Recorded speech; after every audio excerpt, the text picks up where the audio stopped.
Grief is a messy, convoluted emotion to navigate. There's rarely a straightforward path to get through it. Oftentimes, it can feel like you're walking in circles around what you're looking for or banging your head against the same mental roadblock again and again. In many ways, the experience of playing through a metroidvania mimics the feeling of working through grief.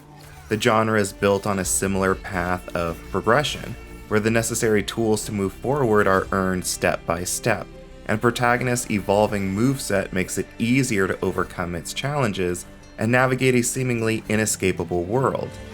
Tales of Kenzera ZAU leans into that parallel, creating a powerful and moving message within the context of a stellar action-adventure game.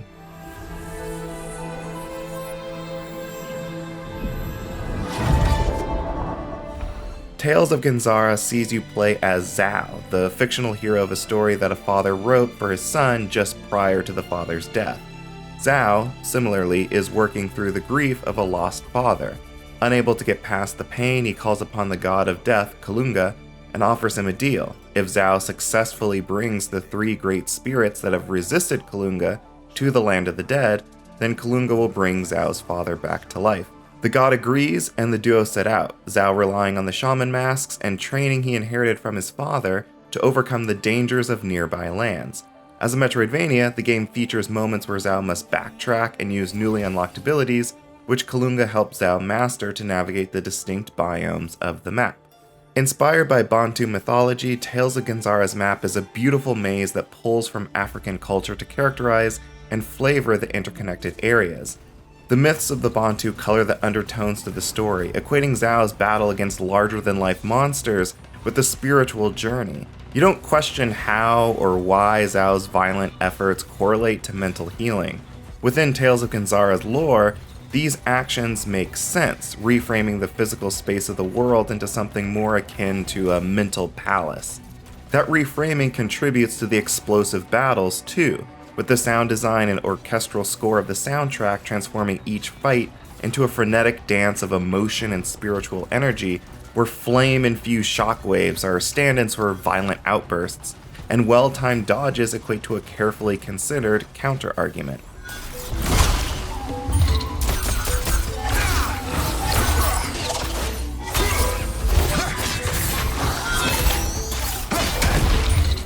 Each locale feels distinct from the others, both in color scheme and challenges. The sickly green swamps and massive trees of the forest to the west test ZAU's acrobatic abilities, for instance, while the volcanic heat and dry oranges and reds of the desert to the north features plenty of endurance-focused challenges that force ZAU to withstand large groups of enemies or solve multi-step environmental puzzles.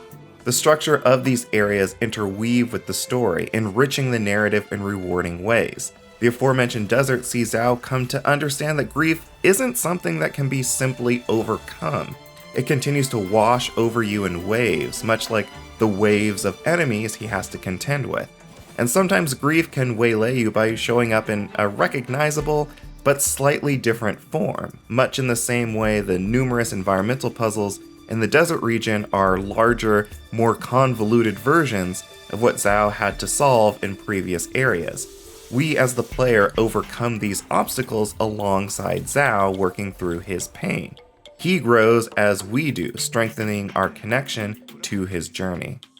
The mentor-mentee relationship between Kalunga and ZAU is front and center throughout, with Kalunga regularly appearing to ZAU to provide insight and guidance to the land's history and culture, as well as to help ZAU process his bubbling emotions. All questions for the girl to answer. Until then, you should be considering your apology to her. You frightened her, ZAU. You owe her one at the very least. The Basenji's sorry lick is mightier than its proud bite. The two characters' growth over the course of the game is surprisingly wholesome despite the dour plotline, making it easy to invest into ZAU's development as a shaman. The other characters in Tales of Kenzera aren't as fleshed out, only appearing a handful of times and always being relegated to narrative devices that tell ZAU what MacGuffin he has to chase after next. The voice acting for these characters is superb, but the supporting cast as a whole, both the humans and the great spirits, is let down by its minimal presence in the story.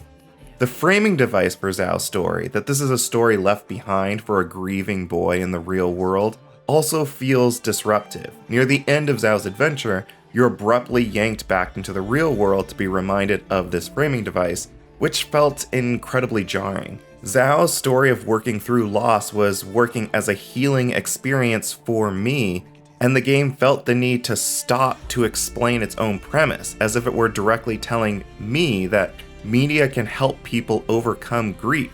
Like, yes, I know, I was experiencing that sensation. The game broke its own illusion to specifically remind me that it was an illusion, and that lessened the impact of the final moments of ZAU's journey. It didn't ruin the ending, but it certainly disrupted the narrative flow leading into the conclusion. Tales of Kenzera's combat mechanics, however, are fantastic all the way through. ZAU can instantly swap between wearing the Mask of the Sun and the Mask of the Moon, each granting him different mechanics. The Sun Mask focuses on melee, while the Moon Mask prioritizes long-range attacks. But the cadence of each bleeds into the other, rewarding you for chaining together the movements of both masks with devastating combos.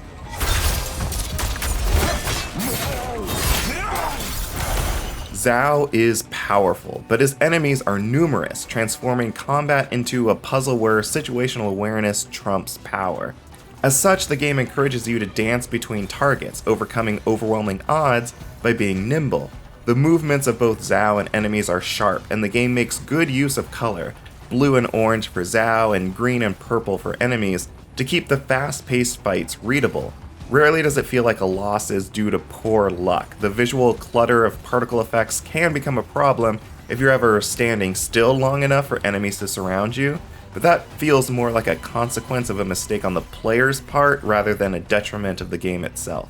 You don't get many upgrades to ZAU's combat throughout the adventure. There is a skill tree, but unlocks are geared toward improving existing mechanics, charging the projectiles of the Moon Mask to unleash a more substantial attack, for instance, or increasing the Sun Mask's combo chain from 3 to 4 strikes. Instead, most of the combat's evolution is based on the enemies that ZAU has to fight. You initially only face warriors armed with simple melee attacks or slow-moving projectiles, but you quickly have to take on enemies who shield themselves, or fast ball-like foes who willingly explode to take you down with them.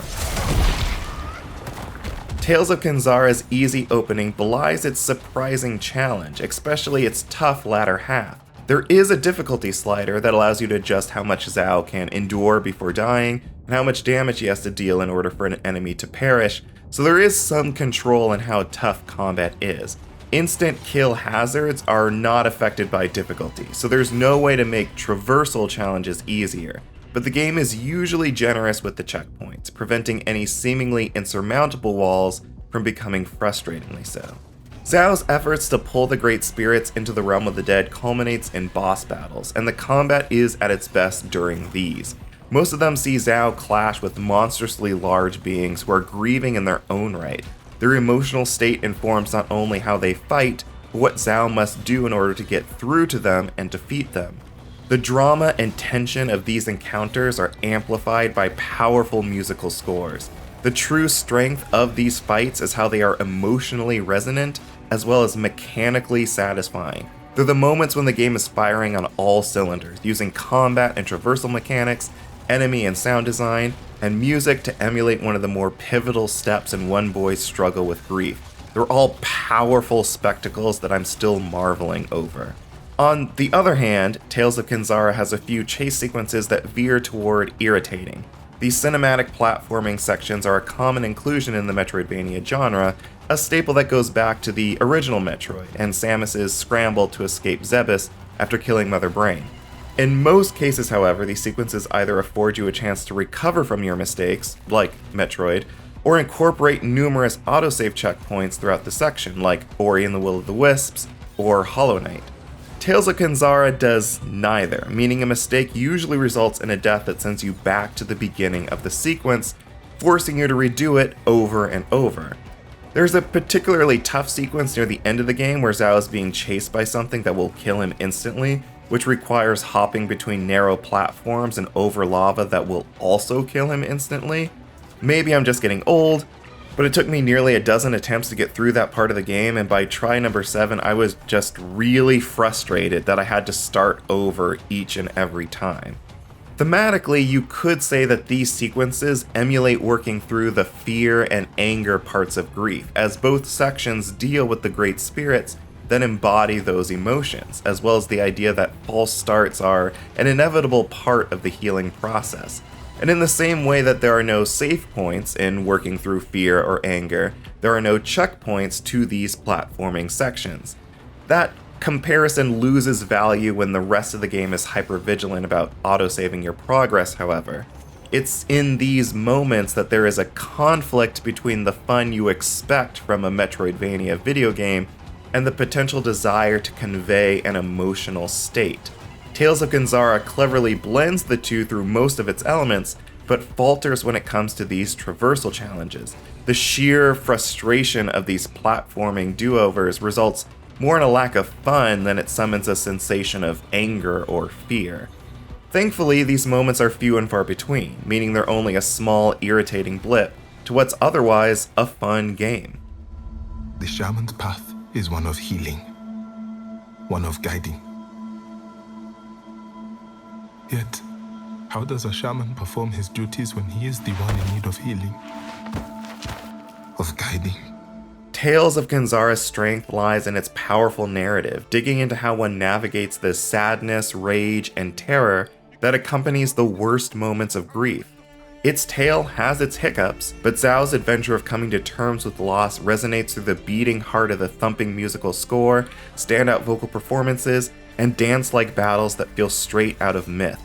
Loss is a universal human emotion, making ZAU's attempts to grapple with grief uncomfortably relatable. But there's catharsis to be earned in working through that discomfort alongside ZAU, and a touching story to enjoy along the way.